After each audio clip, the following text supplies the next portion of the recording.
Can you actually speak to the kill shot itself, just for people who don't hunt? Yeah, Like what it so takes to stay calm, to to not freak out too much, to like uh, wait but not wait too long. yeah, Like, yeah. I mean, another thing about hunting is that for every animal you get, you probably don't get, 9 or 10 that just turned the wrong way when you were drawn back or went way behind a tree or you never had a clean shot or whatever it is. And so um, every time you can see a moment coming, your heart really starts beating and you have to like breathe through it. I can almost, you almost feel the nervousness of it. And then you just try to stay calm, like whatever you do, just try to stay calm, wait for it to come up, draw back. You've practiced shooting a lot. So you have like kind of a technique, like I'm going to go back, touch my face, draw my elbow tight, and then the arrow's going to let loose. it's a muscle memory mostly. It's kind of muscle memory. You have a few little trigger, like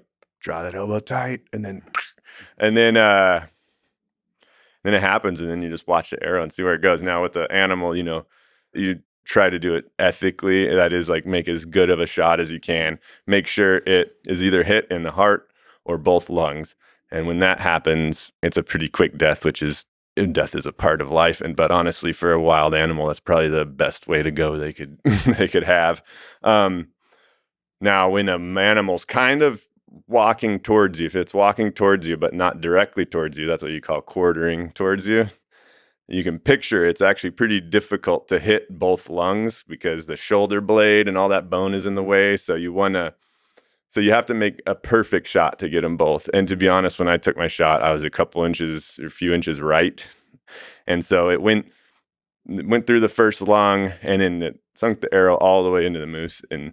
But it didn't. It allowed that second lung to stay breathing, which meant the moose stayed alive longer. What's your relationship with the animal in a situation like that? You said death is a part of life. Yeah, that's an interesting thought because no matter what your relationship to, however you choose to go through life, whether whatever you eat, whatever you do, death is a part of life. Like every animal that's out there is living off of a dead, even plants, we're all part of this ecosystem. I think it's really easy particularly in an urban environment, but anywhere, to think that we're separate from the ecosystem, but we are very much a part of it. Whether it be, farming requires, all this habitat to be turned into growing soybeans and and when you get the plows and the combines, you're losing all kinds of different animals and all kind of potential habitat.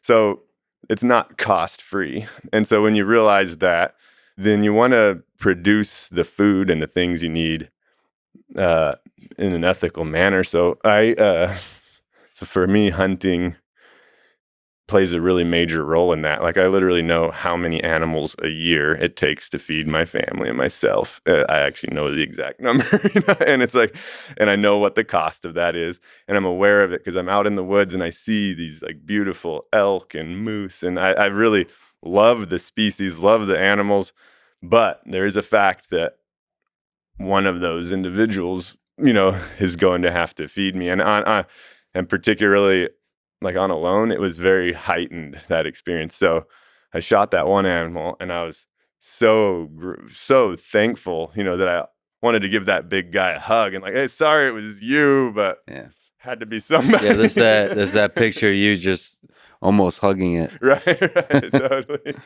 And you can also think about it, the calories, the protein, the fat, all of that comes from that will feed you. Right. You're so grateful for it. Like the gratitude is like, definitely there.